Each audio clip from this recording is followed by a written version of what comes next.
तफ़सीली ख़बर में भली कार सब खां पहिरियां हिन वक्त जी अहम ख़बर अवां ॾींदासीं। लाहौर खां नून लीग उम्मीदवार मलिक अहमद ख़ान पंजाब असेंबली जो स्पीकर चूंडिजी वियो आहे।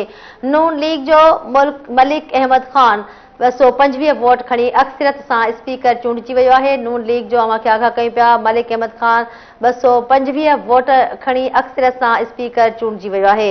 हिकु भेरो ॿीहर अवां खे आगाह कंदासीं। लाहौर खां नून लीग उम्मीदवार मलिक अहमद ख़ान पंजाब असेंबली जो स्पीकर चूंडिजी वियो आहे। नून लीग जो मलिक अहमद ख़ान 225 वोट खणी अक्सरियत सां स्पीकर चूंडिजी वियो आहे। जी नाज़रीन, लाहौर खां नून लीग उम्मीदवार मलिक अहमद ख़ान पंजाब असेंबली जो स्पीकर चूंडिजी वियो आहे। नून लीग जो मलिक अहमद ख़ान 225 वोट खणी अक्सरियत सां स्पीकर चूंडियो वियो आहे।